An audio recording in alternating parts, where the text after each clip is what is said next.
our cell phone silence. Rui, what kind of Prosecco do we have today? Today we got La Marca, which is very far away from Joe's town. Yeah, it is. It's actually in the complete opposite direction because Joe's from Sicily, and this is from the Prosecco area. Joe's not which from is- Sicily. Yeah, he is. Joe, where are you from again? Naples. Oh, Even worse. wait a minute. A Juve fan from Naples. It's not the first time. It's not the first time. Do you root for Napoli? I If the two of them went against each other. Oh, no, Juve. Yeah. Yeah, right. Whatever. So is Napoli like number 2 or? Napoli is definitely. Napoli's my number 2. No, I would it's not. say. No, for Italy. Oh, for Italy. Yeah. No, like I thought you were talking. no. In Italy, I would say Napoli is because they're not a rival of ours, and they don't hate us. And I'm just like, hey, I'll if Milan's out of the race, I'll pull for Napoli. Yeah, whatever. I like to see them win. It's been a while since they won the Serie A, the Scudetto, 30 years.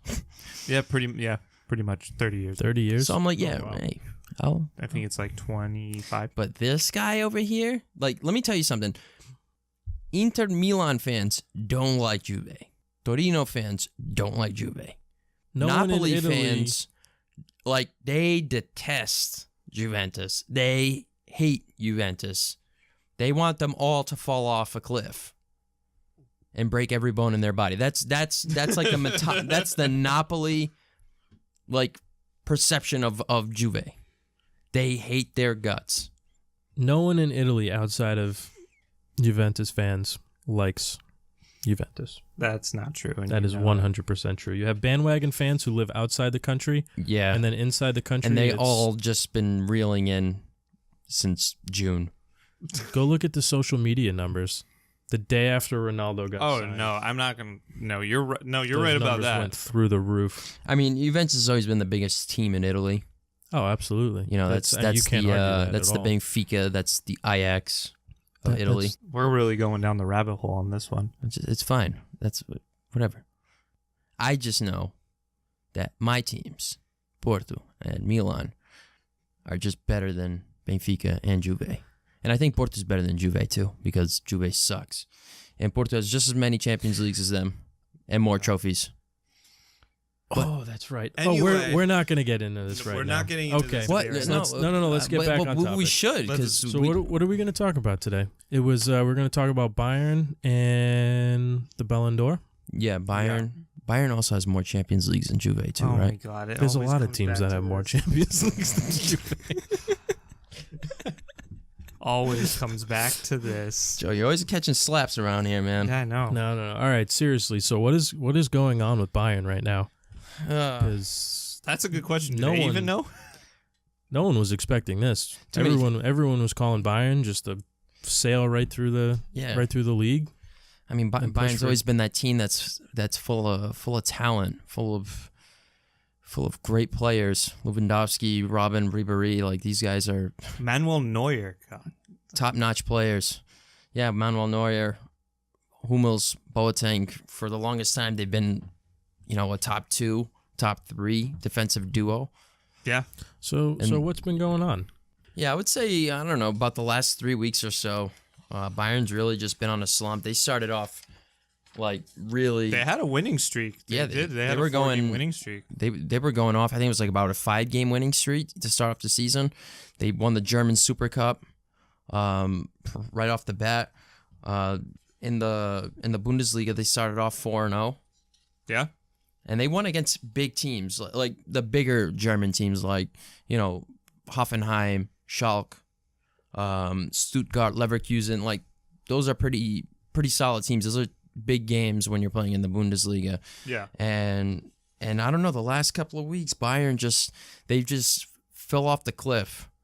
Lots of inconsistencies, and it's just so many things that are just building up.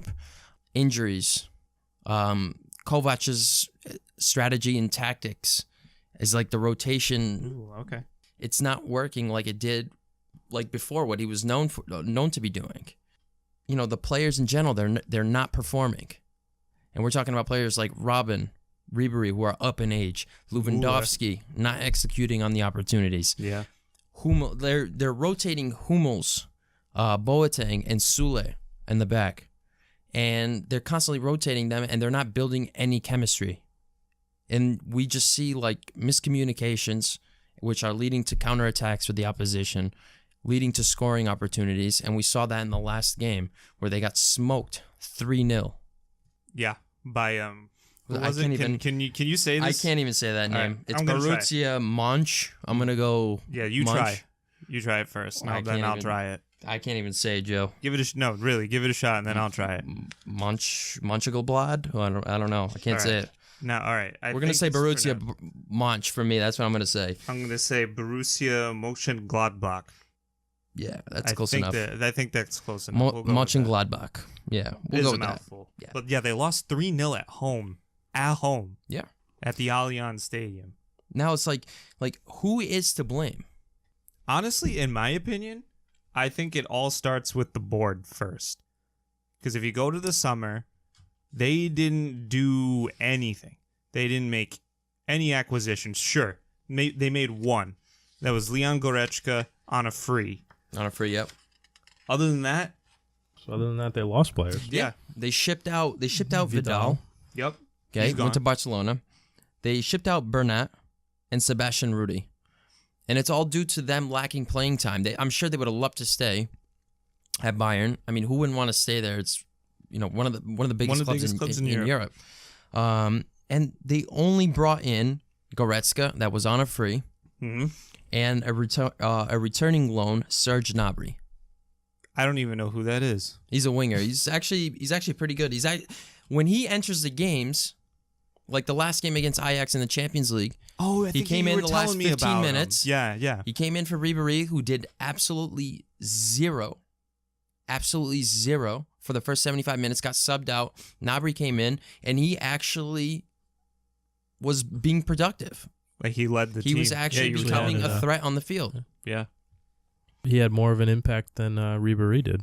Absolutely. Yeah, for the 15 minutes that he was in, he controlled the game, controlled the tempo.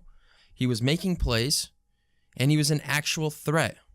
For more of a threat in 15 minutes than Ribery was the entire game. I think Hamas is close to leaving too. Yeah, he's not happy because he's being rotated.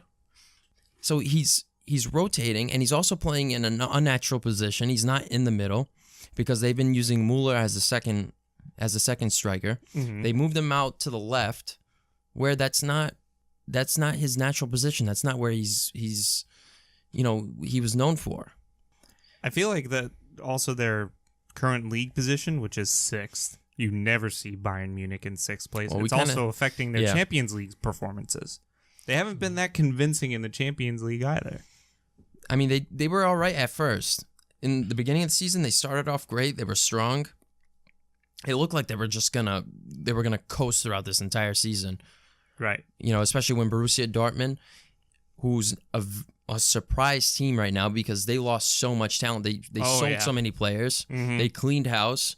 They sold players with high wages. And They've got a lot of young talent. Lot of young talent on that team, and they're performing. Yeah, they're playing very well. They're top of the table. Yep, top of the table. And so it looked like Bayern was just gonna coast throughout this entire year, and they took the coach that won the German Cup. I think they call it the Pokal. I mean, they took Niko Kovac from one of their biggest competitors who had just won the cup. Yep. So there shouldn't be that big of an excuse as to why this is happening right now. Yeah, I mean, they took him from Frankfurt, and he did a great job. I mean, his strategy, his way of coaching worked, where he was constantly rotating players, keeping them fresh, and figuring out all these different combinations that they can use throughout, for the long run of the season, and it worked for him. But sometimes with teams like Bayern, it doesn't work because this is a squad that has been together for so long. Like in the beginning of the season, nine of the starters of the 2013 Champions League final between Dortmund and Bayern Munich started the season on Bayern Munich. Wow. So this is a team with chemistry. I can name at least 2 of those players, and that's Ribery and Robin. Muller, Oh, Lewandowski, wow. Okay. Yeah. Hummels, Boateng, Neuer. You know these. They're is a old. squad They're that- old. They're getting old. They're still good, but this is a squad that's been together for a very long time. This isn't Frankfurt. This isn't Hamburg. You cannot be rotating players like this. This has been set in stone, and I don't know. I don't think it worked in the beginning. Maybe because it was the beginning of the season. They played well. They happened to play well, but now they're not building chemistry. You can see in the back line. They're completely All over the disorganized. place. Yeah. And they're miscommunicating. It's not that Boateng is not good or Sule is not good or Hummels is not good. Of course, they're great players. Yeah. Yeah. But a lot has to do with chemistry and communication. And when you break that apart, especially in a team like Bayern, it's going to be a mess. Do you think that his training methods are wrong? Do you? I mean, just going back to the team itself, do you think that his training methods aren't, what they're used to, so that maybe he's not translating what he's trying to get them to do on the field well enough? I don't think so. I mean, I'm not really 100% on how he's how he's training the team, but I think it's more of his not so much his tactics. His tactics is his strategy of constantly rotating. The rotation. And maybe they just haven't found their identity yet, and they're still trying to. Yeah, I mean, this happened. We've seen this happen to Bayern before. Look at last year. Same thing with under Ancelotti. True. The only difference here is that Ancelotti lost the locker room. He completely lost the locker room. He did. When you have the five of your biggest players going against the coach, that's it. Yeah. You're done. I think Ancelotti, if he didn't lose the locker room, he would have still been at Bayern Munich, and and he would have done well. Because it's in the same scenario. It's almost the same scenario as the last year. Ancelotti lost a couple of games, and then he drew one or whatever it was. It was like a 3 or 4 game winless streak. Mm-hmm. And that's how he got canned. But Ancelotti also brought them the championship. Yeah, the league. Yeah, that was in the first year that he was there, and then the start of the next season that he was there. That's when everything went downhill, right? Yeah, it's just the players were not happy there, so that's what led to led to his sacking. But yeah, back to the rotating of the players. It's it's good, especially in the beginning of the season, especially if it works. You're winning some games. It's always good to rotate players because you're trying to figure out combinations that can work in the long run, so you can use into big matches like against Borussia Dortmund, or in the Champions League when you're playing in the knockout stages. You want to have the best options available. Yeah, when you're playing players against get big tired. teams. Players get tired too. Yeah, and if it's you want to have multiple options. If option A is in a slump, you have option B that you can put in and fill in their shoes, and hopefully it works out. He's had a bunch of injuries to deal with too, hasn't he? Yeah, too many. That's another. Which isn't his fault. That's not Kovac's fault. No, all this is not Kovac's fault. It's not. I know we're talking about the coaching a lot. This is a combination of things that are just not working at Bayern Munich right now, and it's not just him. It's the board. It's the players. It's the injuries. It's a lot of key cumulative. players that have been injured. Yeah, I mean, Kingsley Coman had a great preseason, played very well. He's a promising young talent, and he goes down with an ankle injury against Hoffenheim. Yeah, and he's going to be out until December. Tolisso, he's out for the majority of the season with a ruptured ACL. God. Rafinha, who they just extended his contract last year, who's in his 30s, out of his prime. Mm-hmm. He's out with an injury. David Alaba, one of the best left backs in the world, and me personally, when he's healthy and on the money, I think he's the best. Yeah. Because he's so versatile. You know, he can play almost anywhere on the pitch, and he does well. And also, they have Goretzka, the new signing. He's out too with an injury. Paper thin. On top of all this, Ribéry is not performing, even though he's not. Him and Robin are not as good as they used to be. Yeah, he's not performing. They're getting old. Yeah, they're way past. And They're in their mid-30s. Like, Yeah. They're in their mid-30s. They just got contract extensions. I can't believe that. Seriously? Yeah, last season. I mean, they're good. They're good players, and I respect them. But oh my god, But they don't have the pace. no, not anymore. Not anymore. They can't keep up. They both just got contract extensions. Ribéry's 35 and Robin's 34. Crazy. They're turning it into an old folks' home is what they're doing. Lewandowski, not on the money.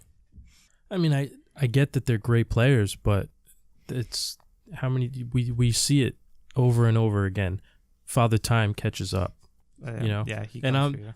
I don't think Bayern's problems right now are the fact that like Ribéry and Robin are getting old. There's so many other factors at play, like you were just talking about, the injuries, the board, all of that. But I question those signings a little bit. Yeah, absolutely. I mean, The extensions, yeah, for sure. Or yes, extension. Sorry. yeah, because it's. I don't want to say it's a waste of money because I mean, they are good players and they can still contribute, but they can't play 40 games, No, 50 games no a way. season. I mean, this is Bayern. You need to have players where they can play 40, 50, or close to 60 games a season because you're hunting for the cup, you're hunting for the league, you're hunting for the Champions League. All fronts. You know, Maybe they're signing. Maybe they extended their contracts in the hope that they sign a couple of other younger players who they kind of, mentor and get them into that sort of Bayern mentality. I mean, that's just what I see them doing going forward. I mean, say what you want about how they're performing now, but they're still two pretty big personalities in that locker room. So I feel like people still respect them and look to them for, advice, and they keep the locker room sort of steady. yeah, I mean, same, kind of like how they have Barzagli still at Juventus. Exactly. Leadership, he's a personality. You know, he's a good mentor for the younger kids. But what young kids do Bayern have? you got know? you got me on that one. Yeah, I can't honestly so that's name a good one. point. Borussia Dortmund cleaned house. They cleaned house. All the fat that they had in their budget that they put towards wages, they cleared out within the last year, since January, starting with Aubameyang, Socrates, Yeah. So they cleared out they cleared out a huge gap, and they got cash for those players. Mm-hmm. This is going to be a serious problem for Bayern. You almost look at it as two different extremes. You look at Dortmund, and they basically had a fire sale, and now they just have a ton of young talent, and they're basically steamrolling the league right now. They're in first, right? They are in first, yeah. And on the flip side, you have Bayern, who has just continuously held on to old players, and they have guys. no young players. 9 guys from the Champions League final 5 years ago. And it would be one thing if they're taking, they have those extensions to Robin and Ribéry, but those guys aren't starting every single game like you were talking about over at Juve with Barzagli. But that's not what they're doing with them. They're expecting them to start every game. They're not looking to sub them in or, have them only play 50, 60% of the games. And those other games being started by their young players. They don't have any young players. Yeah, I mean they have a couple, like, they have Coleman Kingsley. Yep. Promising guy. We But all like know you said, he's out. he's out with an injury. That's why Ribéry's playing. And then I mean, like that other guy that you mentioned, what's his name again? Nabi? Yep, Nabi. I don't know Another why young he's not player, starting. and he's good, and he should be playing. He should be playing starting more. And yeah, they should take a page out of what they're doing at Juventus. They really should. They signed Barzagli. They know that, like, one out of every 7, 8, 1 out of every 7 to 10 games, Barzagli's gonna play. Yeah. You don't have to necessarily go 1 out of 7 for for Robin and Ribéry, you can do one out of like every 3 or 4 or whatever it may be. Keep their legs as fresh as possible, because when it comes to the Champions League, those are the guys that you're going to look to. Yeah, because they've been there before and they know how to get it done. Right. Because Champions League is a whole different ball game than it is when it comes to the league or to the cup. And those are the guys that you want. And Bayern has missed out over the last few years because of not having some of those players. Well said. Yeah.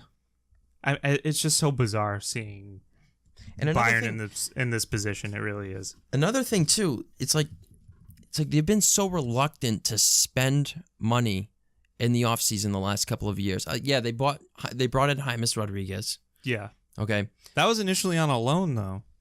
It was a 2-year loan. Yeah. But another thing, like you want to hope that they're going to go out and spend money on some players, another big name to bring to the team, because they are Bayern. They have money. They can afford it. Oh, but for sure. Here's what the president wrote, and this is quote: "The squad is too big at the moment. That means we'll have to give up 1, 2, or 3 players at least by Christmas, because otherwise we will have unrest. That's why we certainly will not make any big incoming transfers, but rather, if possible, make fairly big transfers away from us." They're not even looking to buy players, like big name players. They're gonna need them. Maybe we don't see the business aspect of this or the balance sheet, but they're gonna need players at some point. If it keeps going like this, they're gonna need players. They can't just sell and just hope that works. Yeah, I mean they're gonna be like the. Not to mention, I haven't even mentioned this yet. Against Benfica in the last Champions League match, they only dressed 17 players. Really? 17. That's how low they are on players. Everyone else is hurt. What are they thinking? Still walked away with a 2-0 victory. Yeah, they walked away with a 2-0 victory, but that's going to catch up. This is only the beginning of the season. This is only the group stage. And those 17 guys, that's not enough to play in the regular season, the Cup, and the Champions League. It's going to catch up to them. And they're expected to be like this for another month, this short. Yeah.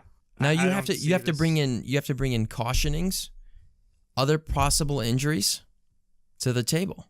Yeah. Because that's all a risk. I don't see them sustaining this. I think they're going to pull through because they're Bayern. I think it's eventually going to work itself out. It is the German league compared to, despite having just 17 players on the squad and all these injuries, they're still a better team than everyone else out there. I think it's only a matter of time until they find that flow, until they build that chemistry and get the communication going, and then it's going to work. But this, like I said, this is the German league. It's not Serie A. It's not La Liga. It's not the Premier League. They're going to win the title. Okay. But how far are they going to go in the Champions League? Right now I feel like it's a must-win situation for them now, the way that they're sitting in the Champions League. But that's just me. They have to win those games. Well, moving on to our next topic, we're going to talk about Ballon d'Or. Yeah. They just came out with the final 30, I think it was. Final 30. It's a big list. I mean, we don't need to list them all, the whole names. All right, good. Whew. But some of the players that were chosen. Oh, garbage. I don't know how that. I don't know what. I think they just threw darts at a board and they're like, okay, we'll go Bale? with them. I don't know how Benzema? I don't know how Benzema made this list. I really don't. Allison? That really makes me mad. De Gea's not even mentioned in this list? I know that really gets you heated. Yeah. But why? Why does that make you mad? I mean, has anyone seen Manchester United the last couple of years and who their best player has been? Most consistent player, the most important player on that team? Not Paul Pogba. I feel like if you ask just a regular person, they would probably say Paul Pogba. But if you ask a real Manchester United fan, you know what they're going to say? David De Gea. You're absolutely right. He's been the most consistent player. I have never seen... Pogba has had his ups and downs since he got there. Yeah, I mean, last season I thought Pogba was pretty good. I thought he had a good season. He had 10 assists. I believe he was top 5 in the assists last year in the EPL when like the first 4 were Man City players. He's on the Ballon d'Or list. Let's just also. He won the World Cup, so yeah. So he's and he had a decent season last year, but he had a decent year. So yeah, you would say he's the second best player, but I have never seen a team depend on a goalie and do as well as they did last season, reaching second place in the EPL. I've never seen a goalie play as well as De Gea did last year. And I honestly believe that they wouldn't have been in the top 4 if it wasn't for him. 81% save percentage last year. Yeah, that's really good. I can't argue with really that. Good. Really good. Really good. Yeah, how many clean sheets is that? 16. And that's the Manchester United team from last year. That was nothing special. No, you were right. That was nothing special. And the 3 goalkeepers, that were nominated by the FIFA awards last month, Schmeichel, Lloris, Courtois, all EPL goalies. All 3 of those didn't have more than 69% save percentage. Didn't have as many clean sheets as De Gea. Makes you think, huh? Just 81% is incredible. Maybe they were going. I mean, those guys also had great World Cups. De Gea did not. The World Cup is 6-7 games. But I think when you slap the word FIFA in front of it, it automatically means World Cup. So like the Ballon d'Or is different. Because the World Cup only comes around every 4 years. When it does happen, you tend to see a lot of these awards, some of the focus is put on the World Cup. Right. I mean, Modric is a perfect example. Yeah. Winning FIFA Best Player of the Year. Which he's also in. Yeah, but Salah was mentioned in the top 3. And what did he do in the World Cup? What did Egypt do in the World Cup? Right. It's not solely dude, it based was on but it it's was like pity vote. I don't know. I feel like it's inconsistent how these things work, how they pick the candidates. Oh, absolutely. Yeah. Totally. Because as poor of a World Cup as Argentina had, I think Messi had a better World Cup than Salah. Yeah. Well, Messi actually played. More than right. 2 games. Yeah. No, so it's all over the place. It just doesn't make sense to me. It's totally inconsistent and it's random and it just does not make any sense whatsoever. When you have Benzema on there, who scored how many goals? I think it was like 12. Yeah, I don't know how he got on. Well, yeah, I was about to say it's because France won the World Cup, but the guy wasn't even on the team. No, he wasn't even on the team. So why is he on this list? Because he scored that lucky goal in the Champions League final, I guess. I guess that's enough to make the Ballon d'Or list. That's ridiculous. And same with Gareth Bale as well. Like he came off the bench. Yeah. I mean, so they come up with this final 30, but let's be honest. Most people are already talking about the final 3, and none of those guys are going to be on it. Benzema, Bale. The final 3 is going to end up coming down to Messi, Ronaldo, and people are debating over the third. Some people are talking Modric. Some people are talking Kylian Mbappe. Yeah, a lot of people are mentioning Mbappe. Salah, Griezmann, but I think those are the ideal choices. Yeah, and even Hazard, I'd probably throw in Hazard. And I would put Hazard up there. Top, what was that, the 7th guy that we named? Yeah, I would put Hazard up there. But I don't know. Joe. So shooting to me first? Yeah, I'm going to shoot to you first. So yeah, give us your top 3. Ronaldo, Modric, and Messi. Those are my top 3 guys. For all the reasons that you guys would definitely think of. Ronaldo and Messi definitely scored the goals and they had the assists more than anyone else in the world. But Modric had the heart and he dragged that Croatia team to the World Cup final. But I don't think Modric is going to win it. In the end, I think Ronaldo will win it. I think that he'll come through with the win on this one. Yeah, I think so. I think so too. I had the same exact top 3 as you. Same exact top 3. Ronaldo 1, Messi's going to come in 2nd, Modric is 3. Messi has the numbers this year. For sure, without a doubt. The only thing that's separating, and Ronaldo also had unbelievable numbers. But Messi definitely takes the cake on it. But the only thing that's separating the two is that Champions League, that performance in the biggest stage, in the biggest tournament, biggest club tournament in the world. Ronaldo just performs again, played fantastic. So it's hard to top that. It's hard to top that. Who do you have, Dylan? My top three are Messi, Ronaldo, and Mbappe. I got to be completely honest with you. I don't think Modric belongs up there. Ooh, hot take. I like it. I can see where this is going. I totally get it. I think a lot of it's just like the Modric hype. I think it comes from a lot of popularity just because of the way he played in the World Cup. If the World Cup didn't happen this year, you look at his performance from the league and in the Champions League, it wasn't anything spectacular. Granted, he's a midfielder. He's not supposed to be scoring goals, so his numbers aren't there. But yeah, I just don't think he's up there with. You think it's just to eliminate the Ronaldo Messi war going on that happens every year for the Ballon d'Or? I get where this is going, and I don't believe that Modric was the best midfielder for Real Madrid throughout the regular season. I think Kroos played much better throughout La Liga, played just as well as Modric, and was just as important as Modric was throughout the Champions League. He had a fantastic World Cup.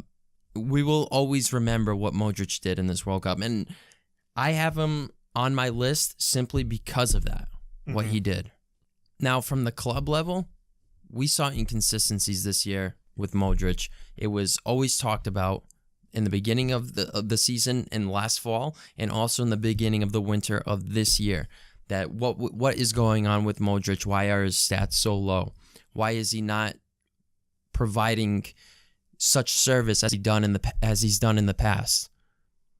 And it seemed like something was just not right with him. People said it was his court case, or his legal case, whatever. Right. Yeah. That was messing up with his head, and it's just, I don't know. It could have been that. It could be his age. It could be just an off year. We don't know. Something didn't seem right. He was still good, obviously still worthy of the starting spot, but there was just something not right. But towards the end of the season, he started picking it back up. Played great in the Champions League, like he was supposed to do. Just like Kroos, just like almost everyone else on Real Madrid, they played great in the knockout stages. They were a little slow in the beginning during the group stage, but towards the second half, when Ronaldo really got things going in La Liga and in the Champions League, the whole team just took off with him. Yeah. And we can see that the impact Ronaldo has when he was with Real Madrid, they're really paying the price right now, not having him on that team. Because when he takes off, that team takes off. And when he's not hot, we saw it last year, and we're seeing it right now. They're a completely different. They're a pretty different team. Yeah. So at the end of the day, that's basically what it comes down to. It's kind of a cop out, but you look at the question: does Real Madrid still win a Champions League without Modric? No, I think they do. With Modric, yeah. I think Real Madrid would have still probably won the Champions League without Modric. Without Ronaldo, no, not a chance. Yeah, and you take Ronaldo out, not a chance. So good player, great player. Had an impact. So fantastic. And even if you want to look at it from that perspective, I would still put Salah over Modric, because you look at Liverpool. I don't think they make it as far as they did. I don't think they make it to the final without Salah. Yeah, no, definitely not. Definitely not. I can see your argument, but why Mbappe? Does he just have that factor for you? Would you like? Yeah, I mean, he's good. He's a good young player. Ton of speed, flair. He's popular, obviously, and obviously you got to kind of put someone in that third spot aside from Messi and Ronaldo. And he did win the World Cup, so right? And he won the World Cup, and had a pretty good year at PSG. Yeah. Cup and league double. It's definitely not his year to win it, though. No. His performance wasn't anywhere near Ronaldo or Messi's. For me, it's almost like a tip of the hat. I think a couple more years, or once Ronaldo and Messi are basically out of contention on the back nine of their careers, Mbappe is going to be that player, or one of those players where every single year he's most likely going to be in talks for the Ballon d'Or. So it's kind of just a tip in the hat. No, definitely. I mean, we can see the potential that this kid has. We look at footage, of him right now the last couple of years, even in Monaco when he had that run to the Champions League semifinal. He played a huge part in that. Yeah. And we look at him now, and we're making comparisons to Ronaldo, to Messi, Henry. To Thierry Henry, to great players. It shows what this kid is capable of. Yeah, well, he'll get it one day. I think he will one day. I think he will one day. And you know who will not win it one day? Benzema. Yeah, definitely. He's not winning. No, I don't know. It might be next year. Get out of here. No way. I mean, he's the best French player ever. That's a topic for another time for sure. No, but that's what everyone says. Zidane said it. Zidane did say that. Like Ronaldo says that's his favorite player to play with. Like I don't understand this. I don't know. But anyway, who's not going to win it? Neymar. He'll never win it. He will never win it. Never, ever, never? Because guess what? Ronaldo is probably going to win it this year. Next year, he might win it again. If not, it's going to be Messi.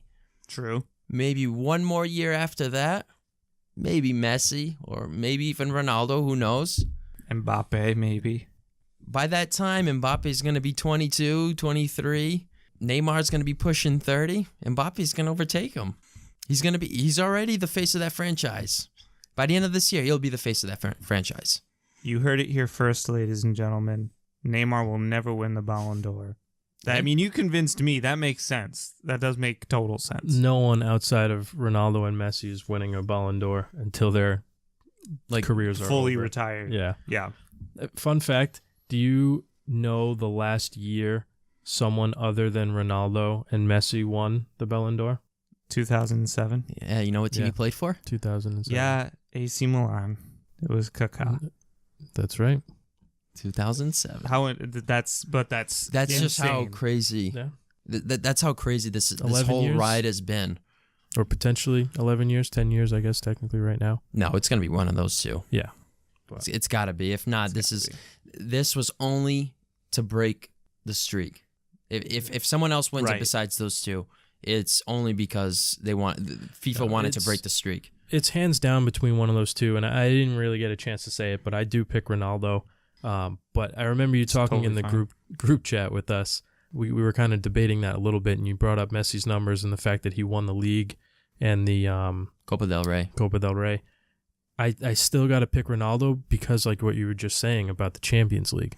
Right. So Messi, you won 2 cups, but the league doesn't really matter to me. You're facing the Spanish league's basically a 3, maybe 4 team league. So you're putting up those numbers in the league, and you're winning the league title, and you're winning the Copa del Rey against a bunch of JV teams for almost lack compared of a to the term. team that you're on. Yeah, definitely. Yeah. So the fact that Ronaldo was able to put up the numbers that he did in the Champions League against the best in Europe, I think that says more. Yeah, no. Back to that. What I was trying to say is, and Messi didn't put up those numbers. No, definitely in the Champions League. Definitely not. He was not as successful as Ronaldo. No, what I was trying to say is that he deserves. He had a great season. Messi had an unbelievable season. His stats were crazy this year. I think the calendar year before this season started. So towards the end of the summer, 17, 18, yeah. No, just the calendar year. Just 17? Just from January 18. to before the season started. Okay. Okay. His numbers were like 32 goals and like 14 assists in like 36 games. Ridiculous. Sick. And Ronaldo had like 35 goals and 9 assists or 10 assists. Like these numbers are crazy. And that's where I say, Messi, how he was left out of the FIFA top 3, and I'm defending him. Right. Me out of all people. I thought it was crazy. Yeah, you cannot ignore these numbers. I know he had a bad World Cup. I get it. But you can't ignore these numbers. He won the league. He won the Copa del Rey. That's enough to put him in the top 3 in FIFA, and it's enough to put him in the Ballon d'Or race. For sure. In my opinion, he's going to be number 2. and Ronaldo's going to finish number 1, in my opinion. And people that say otherwise, that he shouldn't be on there, I mean, it doesn't make sense to me. So I also think that this is an open poll. I think that people can actually just go and vote for this. I know that players, coaches, and reporters actually put a vote in, but I think that people can also put in a vote. So I guess at the end of the day, we'll see who votes for who. You know, at the end of the day, we can debate this all we want, but we'll see who the people end up choosing. At the end of the day, it's going to be either Ronaldo or Messi. Yeah, who am I kidding? So, I mean, I don't want the streak to end. I mean, everyone's got, everyone's got their sides. It won't end. We talk about it over and over again, but like no one in the history of football has done what these two guys have done. You know, whether you're a Messi guy, whether you're a Ronaldo guy. Yep. You've just never seen this before. You know, two guys. And we won't see it again. Yeah. We won't. I don't believe we'll ever see this again. No, probably not. And until that happens, it's going to be one of those two, and it should be one of those two. Yeah. I don't see it any other way. I mean, the rate that these guys are playing at, it's especially in their early 30s. Like Ronaldo's at 33, Messi's at 31, and they're in fantastic form. Yeah. They're in fantastic form. They'll just keep Yeah, Messi took neither off. one of them show any signs of slowing down. No. I mean, look at Ronaldo. He set the record pace at the World Cup. At the World Cup, 33 years old. And people are like, "Oh, he lost half a yard. He lost the yard." That just pushes him more. Yeah, that's how he is. That's how they both are. Didn't they when he went in for the physical over at Juve, they were like the doctors or the trainers wherever they were saying like this guy's got a body of like a 21-year-old. Yeah. Yeah. He's not slowing down. He's a model of athleticism. And I don't see him slowing down anytime soon. Maybe in a few years from now. And Messi either. Anyway. But, yeah, that's probably all the time we've got for today. Oh, are there any big games this weekend? Ooh, Joe. Yeah.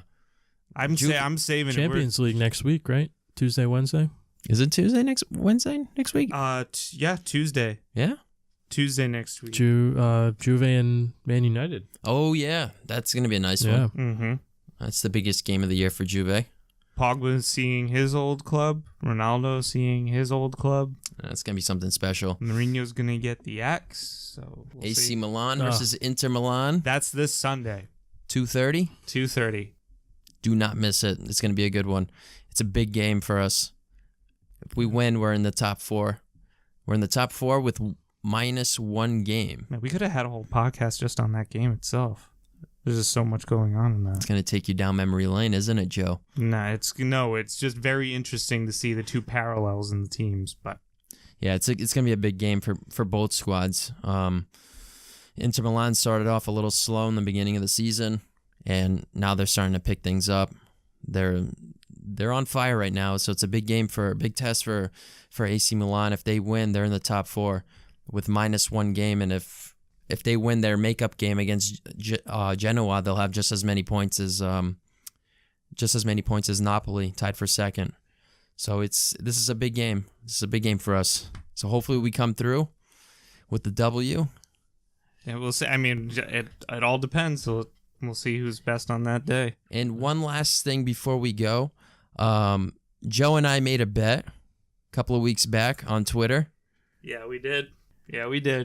And I forgot the bet. Yeah, you forgot to remind me. Yeah, so I completely forgot. So this is how confident I am in my Rossoneri squad.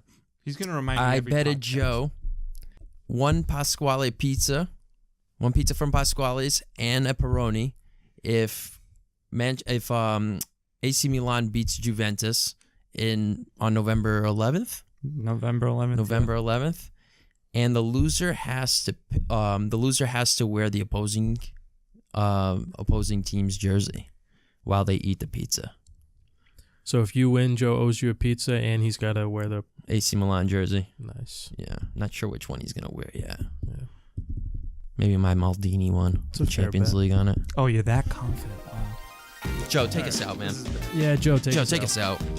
Anyway, you can follow us on Twitter at RCR_podcast. And you can also follow us on Instagram at Red Card Report. That's all one word, at Red Card Report.